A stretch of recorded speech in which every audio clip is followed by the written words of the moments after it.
ወንድሜ አንዴ ብቻችንን ትሆናለህ? እሺ እንዴት ነው አሁን ተረጋጋሽ? ተረጋግቻለሁ። እሺ በቃ ወሩ ቻው።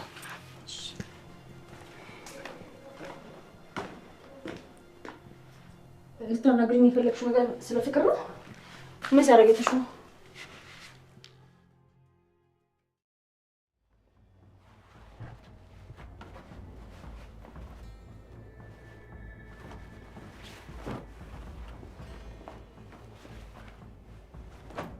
እነዚህ ብቻ ናቸው እንደቆሻሹት።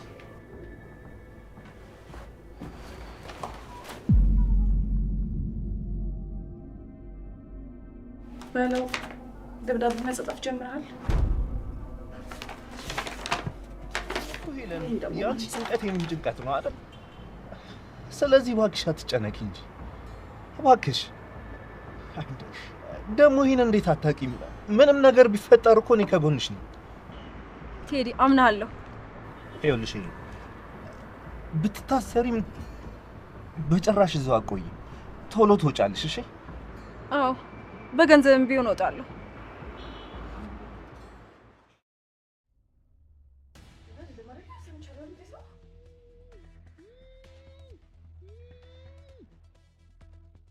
ማነው እዚህ ውስጥ ሰው አለ እንዴ?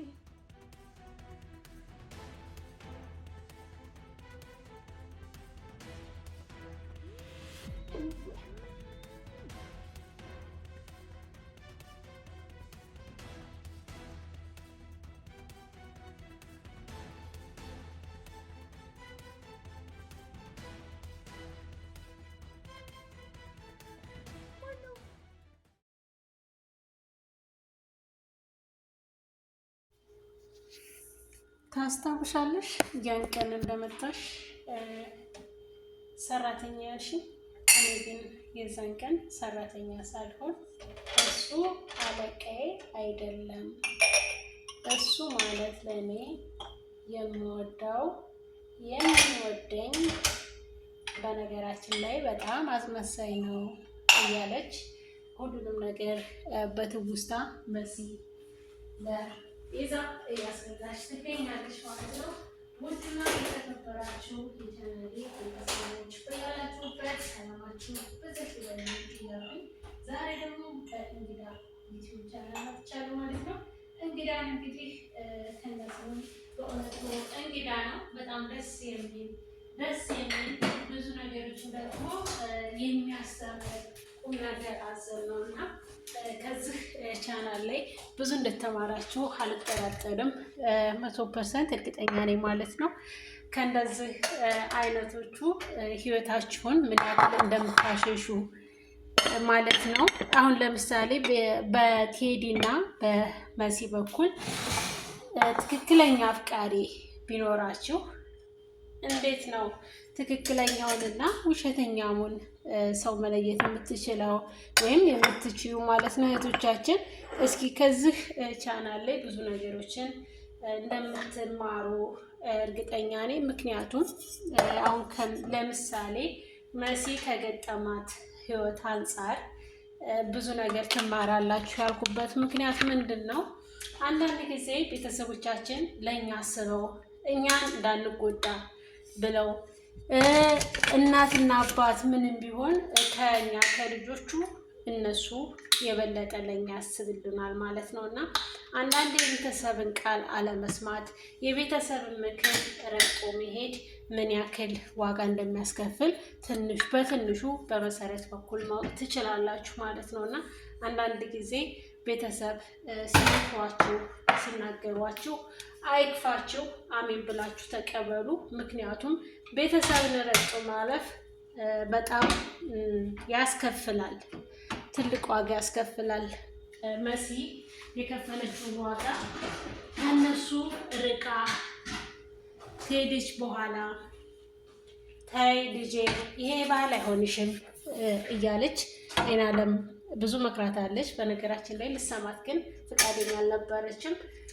ቴዲም እንግዲህ እሷ ጋር ለምን ቀረበ ካላችሁ መሲን የቀረባት ወይዘሮ ሄለን የምሰራቸውን ተንኮለኞችና መጥፎ ስራዎች እንዳታጋልጥበት እንዲሁም ደግሞ እዛ ቤት ውስጥ ይመጣ ስለነበረ ወዷት ሳይሆን ለመበቀል እንዲሁም ደግሞ ነገሮችን በትንሹ በሷ ቁጥጥር ስር አድርጎ እሷን ለመበቀል ምክንያቱም የነፍሰ ገዳይ ዙሪያ ውስጥ ስለሆነ ያሉት ያንን ነገር እንዳታጋልጥብን በማለት መሲን እያስፈራሯት እንደነበረ ሁላችንም እናውቃለን።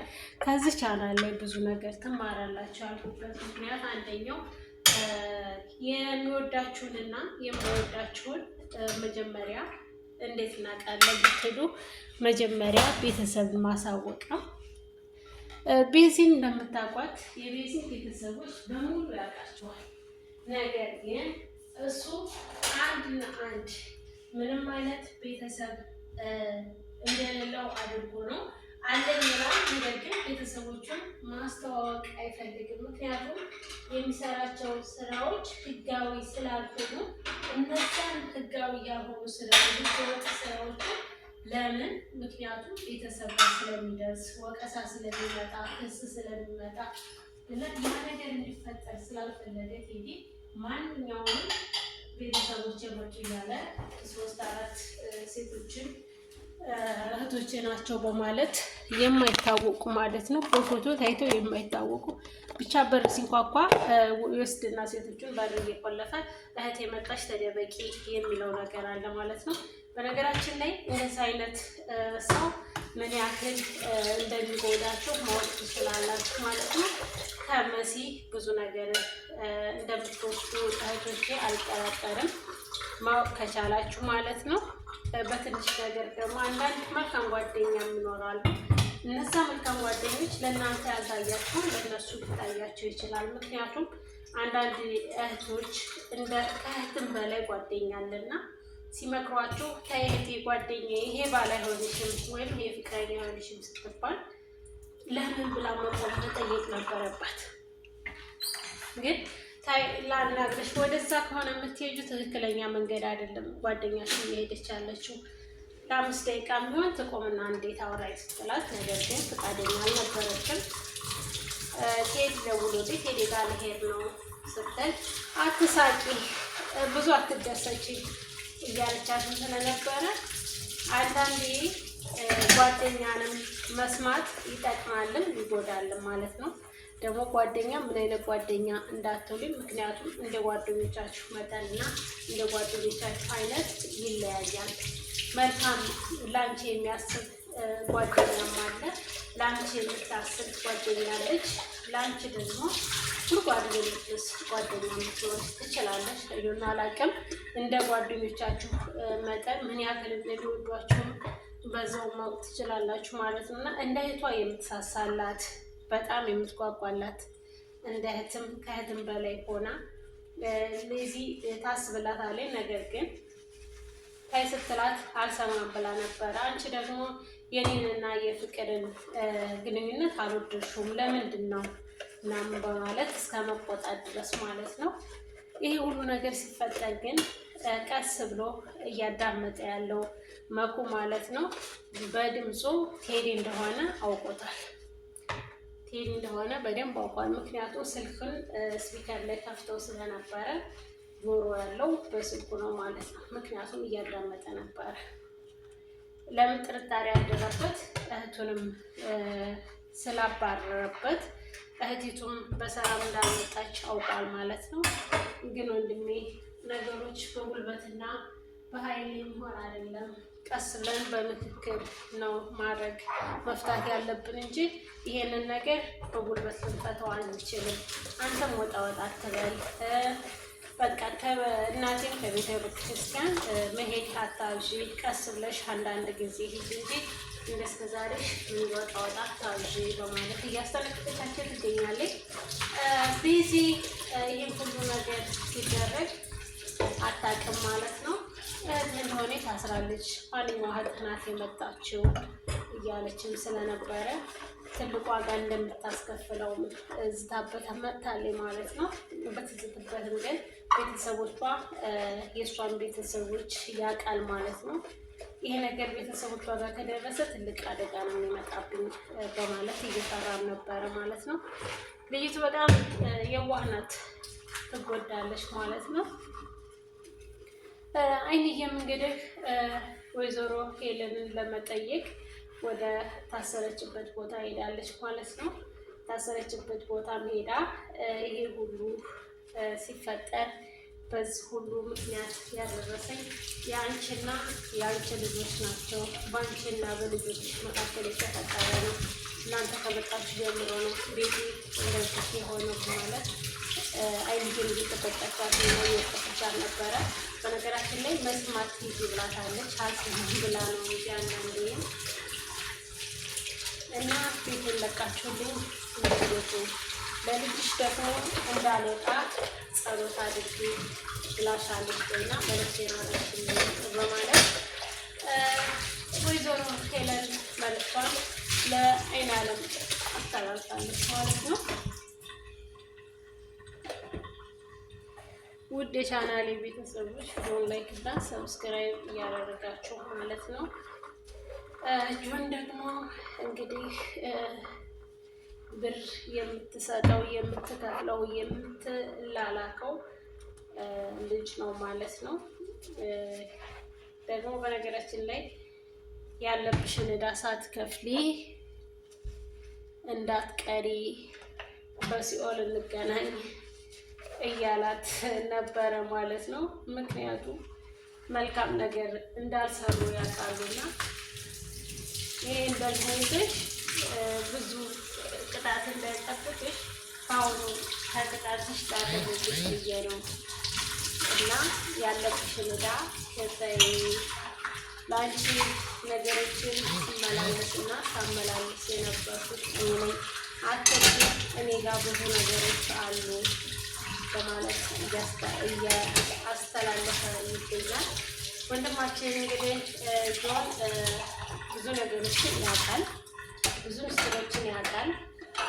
አሁን ለብር ሲል ቢሰራም ግን መረጃዎችን ለመሰብሰብ የሚያደርግ ይመስለኛል። ምክንያቱም አብሮት የሚሰራው ልጅ እንዲሰራ ስለሚፈልግ ነው እና ለበቀል ይመስለኛል ማለት ነው አብራት እየሰራ ያለው።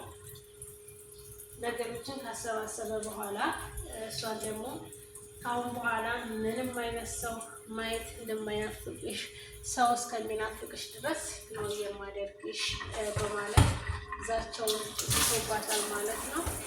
እንግዲህ በጆን እና በወይዘሮ ሄለን መካከል የተፈጠረው ምንድነው የሚለውን ደግሞ አብረን እናያለን። ውድ የቻናሌ ቤተሰቦች ቪዲዮን ላይክ እና ሰብስክራይብ እያደረጋችሁ ጠብቁኝ፣ መለሳለሁ። መልካም ቆይታ።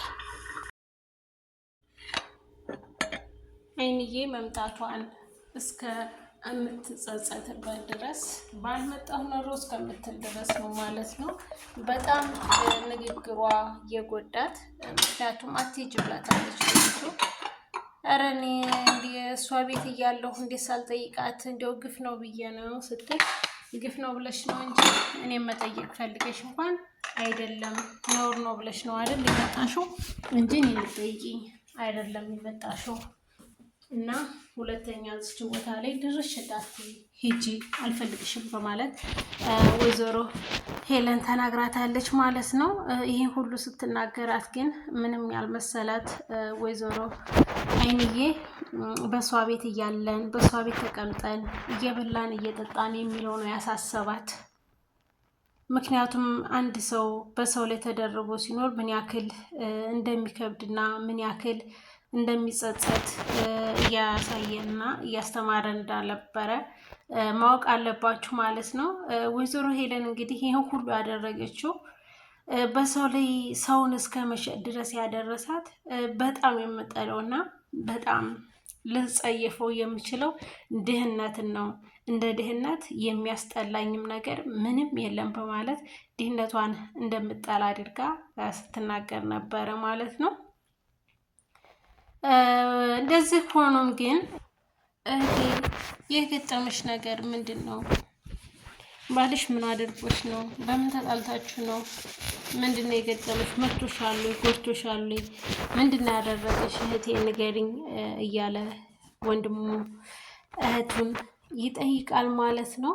እንግዲህ በስተመጨረሻም መጥታ ትናንትና ላወራሽ እፈልጋለሁ ያልሽኝ ቅድም ምን ነበረ እስኪ ንገሪኝ እያለች የምትገኘዋ ቤዛ ማለት ነው። እንግዲህ ቤዚ መጨረሻዋ ምንድን ነው? ምክንያቱም ይህ ሁሉ ሚስጥር ስትሰማ ምን ያክል እንደምትሰበር ምን ያክል እንደሚያማት ማሰብ ያን ያክል ብዙ አይደለም፣ በጣም ከባድ ነው ማለት ነው።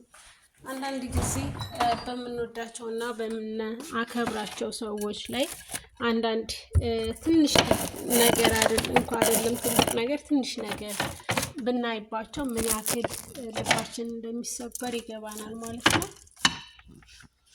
ምክንያቱም ከዛ ሰው ላይ ይሄ ነገር ይመጣል ይፈጠራል ብለሽ ስለማታስቢ በጣም ይከብዳል፣ ለማመን ራሱ ከባድ ነው ማለት ነው። እንግዲህ ያለውን ነገር ደግሞ አብረን